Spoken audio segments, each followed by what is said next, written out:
Hello, I am Halcylion. 10 years ago I was a nobody with nothing but 1,000 dinars in my pocket. Now, my mega corporation has taken control of Botania, annexed Vlandia and destroyed the empire. As for the former emperors, they've all pledged allegiance to my cause and their service will be handsomely rewarded once the continent is in my grasp. But there's still some work to be done before Calradia is entirely mine. Welcome to the 5th episode of Corporate Reports.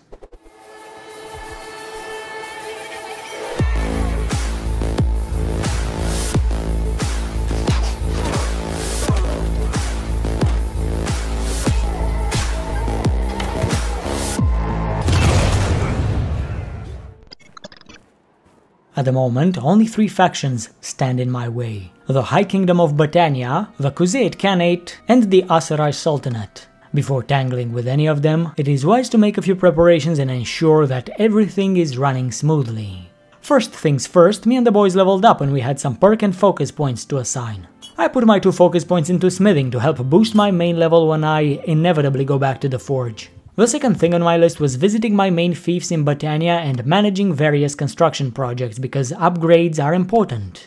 Some of my prisoners also offered to join me and they were stationed in the garrison of Uthalaim Castle.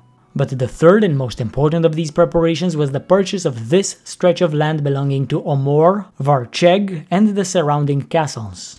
A war with the Khuzaites is inevitable and I'd rather prevent them from reaching my important lands in Botania. As such, this Sturgian territory will act as a buffer zone between the Khuzait front and my homeland, because if the Mongols plan to invade from the north, they'll have to pass through this choke point, which shall be defended by the clans that will receive these fiefs from me.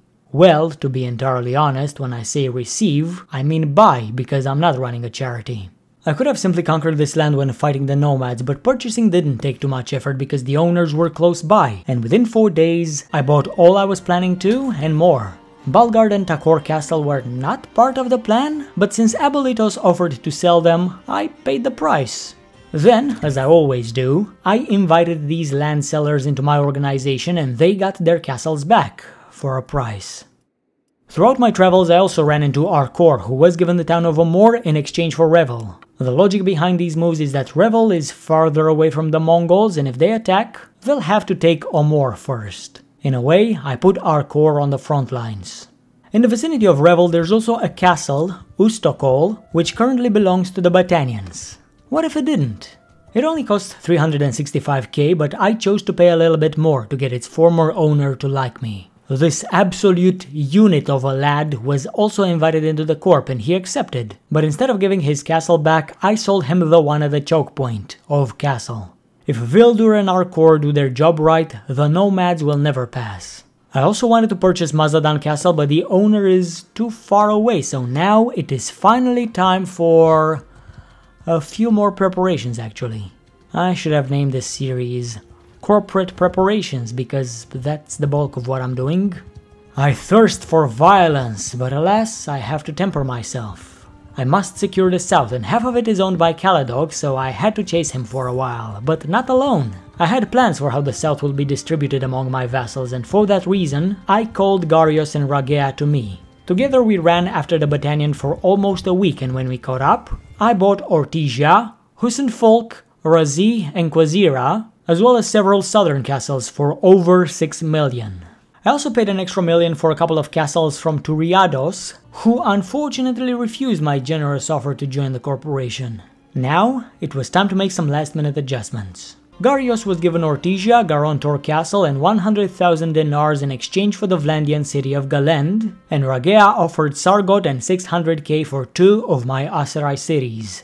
Now that this period of land administration is done, I was finally ready to march south and secure what remained of it, by force. It was time for Sultan Unkid and his emirs to either join me or evacuate my goddamn desert. Talas chose the first option, selling me to Bilis Castle and getting another one in return after he got hired. Before the violence started, I wanted to do one final thing. A round of smithing. Because we had plenty of materials, I decided to craft some ornate javelins this time around. But they wouldn't fetch any more money than the simple javelins we've made so far. It was a waste of good materials if I'm perfectly honest. And with all these preparations done, it was finally time for violence to commence. I got out of town, inspected my diplomatic options and noticed that I have roughly 5 times the military power of the Sultanate. And with one stamp, war was declared and we could now freely engage one another in the field of battle. But just because we have the advantage in this war does not mean the battles will be easy. The Aserai would fight ferociously and many lives would be lost on both sides. Because I wanted the war to go smoothly, I could not afford a defeat, so I played it safe. Instead of constructing siege towers and rushing the walls of Kiyaz, I instead chose to bombard the city and demolish its defenses. My 1000 clearly outnumbered their 600, but I underestimated Aserai architecture once, and my good friend paid with his life for my mistake. A mistake which I hopefully will never repeat again, unless I'm forced to. Before the trebuchets were built, I also took the time to construct a ram and a tower as a contingency in case I'm attacked by the full force of the Aserai. As we prepared the bombardment, I made use of a neat little trick to decrease the number of siege weapons I have to build. As soon as each trebuchet was constructed, I moved it in reserve, and when the final one was ready, all of them were deployed simultaneously to deal maximum damage to the defenders. If you only have one siege weapon active, it can be focus fired down before it can deal any damage, but if you have 4, not only do you quadruple the damage, but you'll also make it difficult for the defenders to tear them down. After 10 days of constant bombardment, both walls were demolished, all the mounted ballistas were destroyed, and only 350 defenders remained. But even so, I could not let my men to their own devices. They were all ordered to move on the left flank, and once I got the lay of the land, the infantry charged, the other infantry was moved behind the defenders, and then charged, and my archers were moved through the breach and inside the city, because nobody could spare the time to attack them. They were all busy with the infantry, you see. Once inside the city, we all swept from one corner to the other, killing everyone in our path. But towards the end of the siege there were some complications. Soldiers from both sides were stuck indoors, and because of the overcrowding, nobody could swing their weapons. Apparently, daggers aren't a part of the standard military issue. But I solved this problem by simply retreating my soldiers to make room for the enemy to stroll out, and subsequently get murdered in the streets. I've not done a whole lot of killing this time around. I just cut down a couple of runners to train my athletics skill, but I didn't really need to do anything myself. My 1000 men had it handled. The assault lasted about 6 minutes and we only lost 34 soldiers, but as I've said, we invested 10 days into the city's bombardment. To minimize our casualties and the time spent in the actual assault, we had to put a lot of time into the siege preparations. At the end of the siege, I went into the market and sold about half the food I was carrying, earning another skill point in trade. As the city fell to my troops, we wasted no time and started moving towards our next objective, Askar. In my way, I saw one of my vassals getting gangbanged by 3 Aserai parties and I rushed to his defense, but by the time I got there, it was too late. Milos was taken prisoner.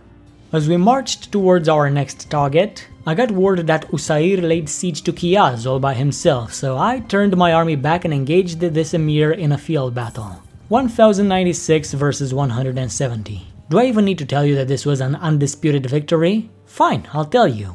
It was an undisputed victory. Everyone was told to do whatever the hell they wanted and Usair's party was crushed. To their credit, they fought valiantly and managed to slay 15 of my men. But that didn't make much difference because those soldiers were quickly replaced by the prisoners we liberated from Usair's captivity.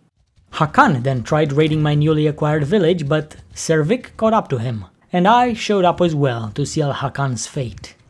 As we marched towards Askar, I had to decide the new owner of Kiyaz. Adas of the Banu Saran was chosen for this honor, even though Garios had the majority support.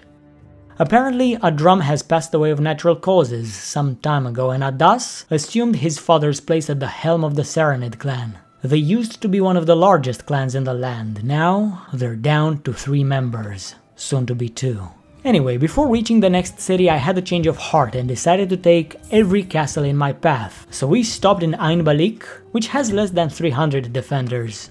There's no point in bombarding the city, we'll just do this with the ram and towers. When the siege began, my archers were placed in the middle of the field to provide covering fire for the incoming battering ram. But the defenders have a really good position. As I've said, Aserai architecture is a thing of beauty, not in terms of looks necessarily, but certainly in terms of function. The archers inside will have an easy time killing the men tasked with pushing the ram. While the siege engines made their approach, I ran around probing for weaknesses and thinking about which place to breach in order to do the most damage. The left flank was the most vulnerable and I decided to go up the siege tower. A very peculiar looking siege tower, sporting a ramp instead of ladders, making it much more practical. A superior design. If all siege towers were built like this, my job would be so much easier. Anyway, I scaled the walls and before the enemies rushed to our position, I sneakily made my way up an archer tower where I could easily shoot the enemies. But there were no enemies to shoot. The bulk of the fighting happened at the gate and the other siege tower, so I had to climb down and with tail between my legs, go to the combat zone. By the time I got there, however, the fight nearly ended. I did manage to backstab a few enemies, even getting a few kills, but I wasn't particularly useful during this fight. Such a waste of a good siege tower. I would never see its likeness again, not in today's chapter at least.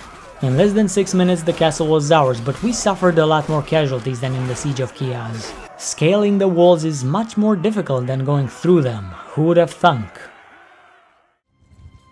As soon as this castle was claimed by Halcorp, we pressed on towards our next target, Fort Berryhall, which is defended by 437 soldiers. Maybe we should have bombarded the walls, but I thought we could do this with regular siege engines. This castle's layout is identical to the last one, but this time around I did not bother giving specific orders to my soldiers. I just let them do their own thing. While waiting for the siege tower to arrive, I took cover behind a barricade and started shooting the defenders. I mostly missed my shots, and hoping my accuracy would improve, I got closer and in between my archers. For some reason they refused to do their job, but I could still use them as cover. While the enemy was busy shooting at my archers, I shot back without fear that one of their arrows would find me. I didn't really hit anything though. Eventually the siege tower made contact and I was the first to climb, and since the left side of the wall was clear, I snuck past the defenders. Some did try to stop me, but I fought them off and eventually made my way up the archer tower, like in the previous siege. This time around, however, I had to pull a lot more weight, because our siege tower was built upon the old, shitty design, with ladders instead of a ramp, and my men got murdered as soon as they climbed.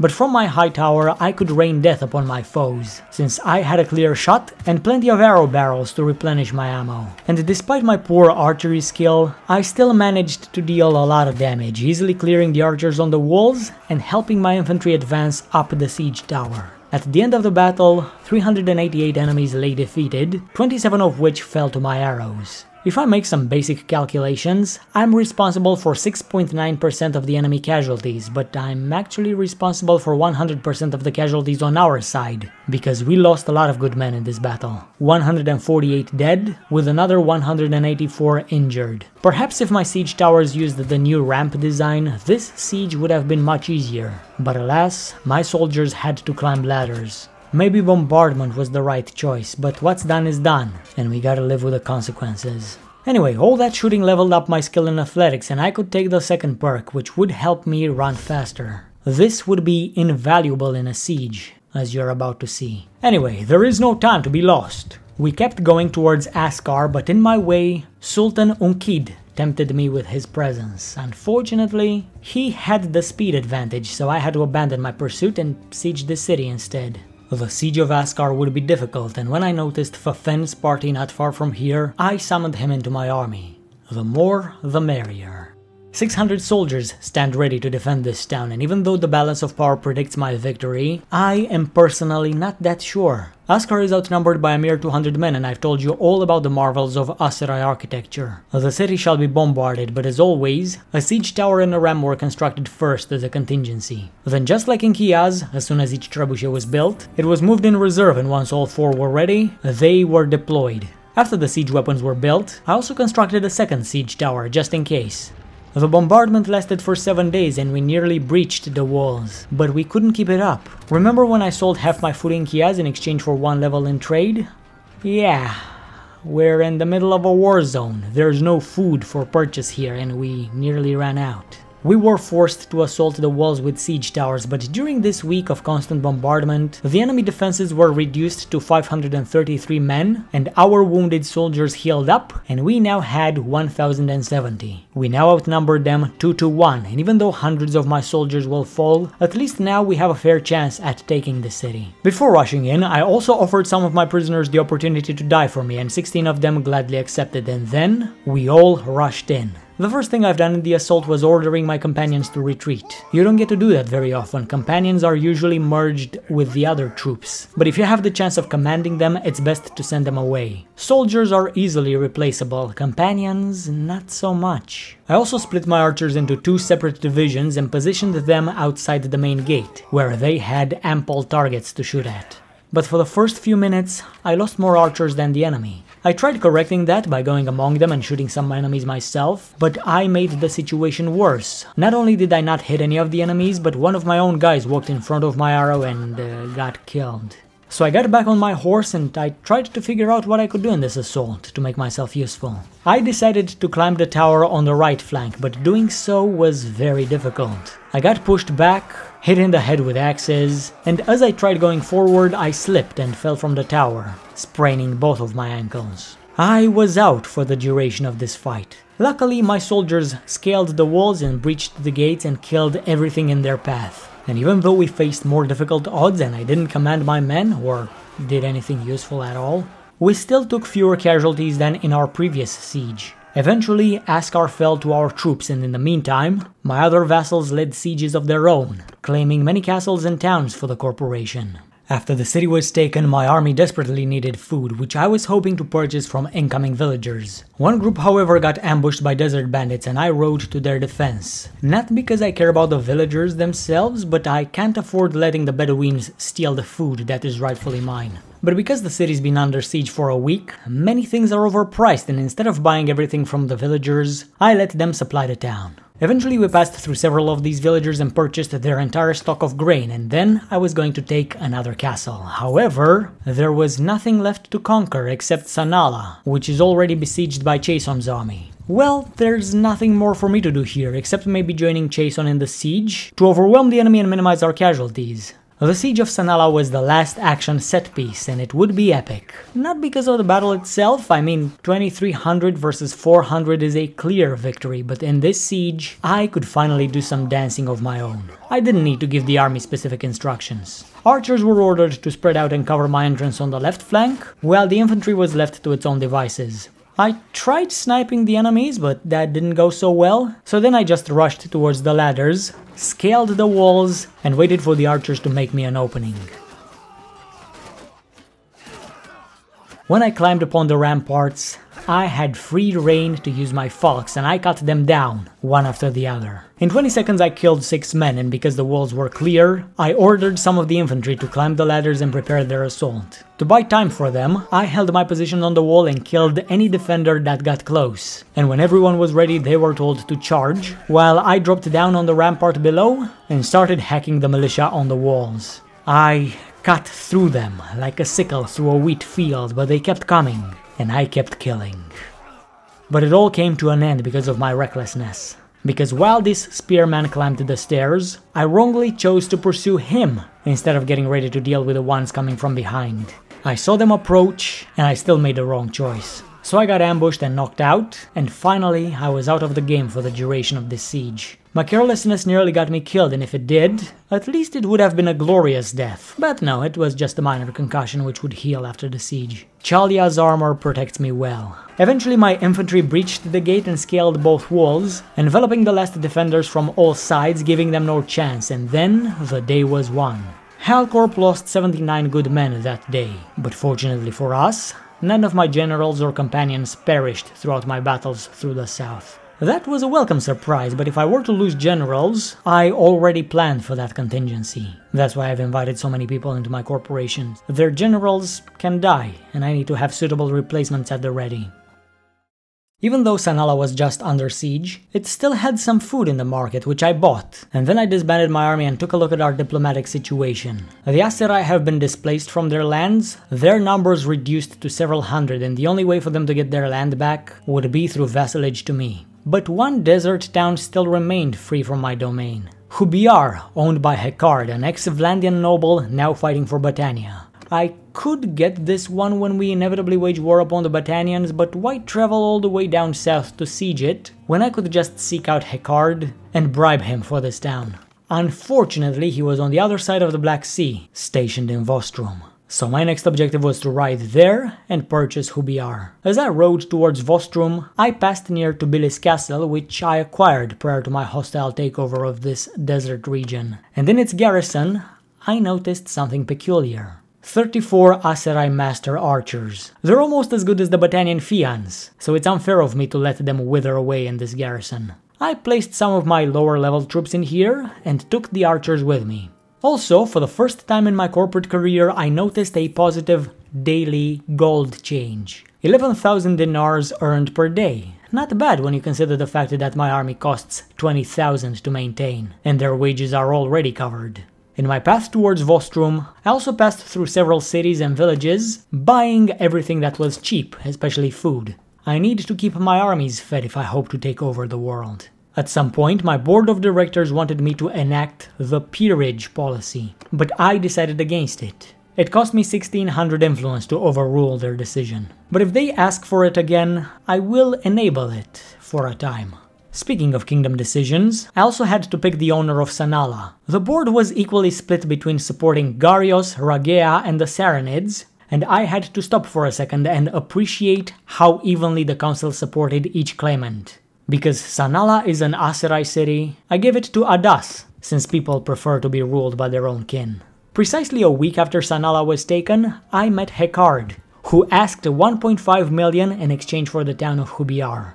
I can pay the price, but why would I when I have so many javelins for sale? He accepted the javelins, we shook on it, and with this move, I now have complete dominion over the southern region of Calradia. In the future I plan to wage war with the Khuzaits, and since the southern territories are closer to them, that's what they'll be attacking. And while they're busy marching across the south, I shall take the north from them and advance onto their homeland, claim the steppe, and they'll be stuck in a war-torn desert with no supply lines, no reinforcements, and no hope. But until that time comes, I need a period of peace to administrate my newly acquired territory. What I've done next was a lot of micromanagement that I won't bore you with. It is, however, my obligation to tell you all about the results of this micromanagement. After Hekard sold me his desert city, he joined the corp and was given dominion over... how do I even read this? Shibalzmir Castle?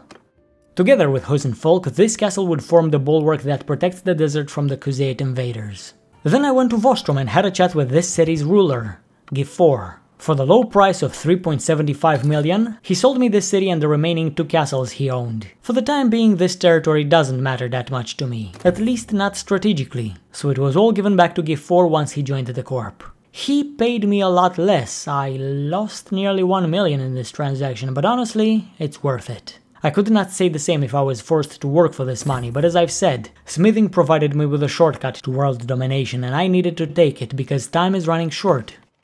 Harold is old, almost 45, and I would like to see this world conquered in his lifetime, which was proven to be rather short. If he doesn't die in one of these battles, in no more than 15 years, old age will claim his life, so... we need to get a move on. I would have loved to achieve this goal without relying on the Forge, and it would have made for a more interesting story, but I have a deadline for finishing this series, otherwise this was all for nothing. Anyway, getting off topic here. After Vostrum, I called my Aserai and Imperial vassals in a board meeting so I could more efficiently divide the southern territory, and then I traveled all the way to Husenfolk, where I spent my days resting and forging while they all made their way to me. In the meantime, my council also requested we make peace with the Aserai, and even though it's in my interest to keep the hostilities going, I had to concede to my spineless vassals. The Aserai are not worth the influence needed to overrule this decision. I had more important things to spend it on. After 5 days of smithing, all except Garios arrived into my army and I needed to make some adjustments. Adas of the Saranids was allowed to keep Sanala and another Aserai castle, but I took Lageta, Kiyaz, and Hertogea from him. I'd much rather add these fiefs to my personal collection. While waiting for Garios to arrive, I noticed Hurunag patrolling the outskirts of this city, and because I knew he's an important member of the Khanate, I gave chase. I could never hope to catch him while leading this huge army, but luckily for me, he chased some looters all the way on this tiny peninsula, and he couldn't return without running into me, so we had a little chat.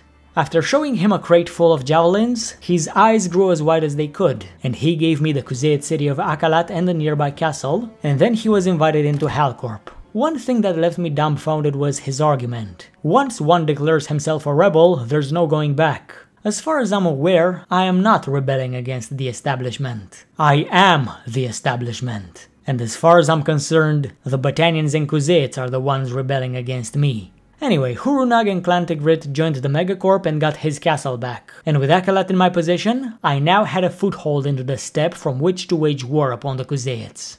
While chasing Hurunag, Garios finally caught up with the army and we made a deal. He would give me Askar and several castles in exchange for Kiaz and a crate of javelins. I made a similar deal with Ragea. I gave her Razik in exchange for Kozira and Iakis. I need a ton of influence, and owning cities is one of the best way of farming this important cryptocurrency. After the south was appropriately divided among my vassals, I disbanded this army and formed another one with Lucian and Tynops, because I have a new task for them. While waiting for these guys to show up, I went to Akalat and prepared it to be my steppe outpost. I stationed all of my reservist infantry in the garrison, and I took all the horsemen with me. I also recruited whoever I could, garrisoning the infantry and growing my cavalry. Without it, I stand no chance in a field battle against the Kuzeits. As I prepared to leave this city, I met another nomad clan leader, Akrum, owner of Odok. I bought his town, hired him into the corporation, and then gave back his city. Even before the hostilities began, my war against the Kuzeits is proceeding smoothly. From here I was planning to pass through each of my newly acquired desert towns to organize construction projects and take the cavalry from their garrisons and into my own party. Once the cavalry was liberated from garrison duty, I intended to march them all the way to Remtoil, where more horsemen await action. But in between Akalat, Askar, and Battania, there's a lot of villages, so I passed through each of them recruiting people to dump in the garrisons of my towns. As I was about to enter the desert, I met Vipon, an ex-imperial who found himself working for the Khan, ruling Danustica in his stead. But after I showed him 2 crates full of gold coins, he started drooling and gladly accepted my proposal. Danustica could be lost as soon as we declared war, but nobody could take his money if he knew where to hide it. He was also invited to join us, but he refused. It would be a real shame if he was to die in battle against me. His entire clan would die with him. Anyway, this was the last interesting encounter of my administrative stage. After this meeting, I called Ragea to me, took Razi from myself and gave her Danustica in exchange, since it's closer to her main city of Husenfolk and to the Kuzeits. When this deal was done, she was dismissed from the army and allowed to patrol her territory, and then we proceeded as expected.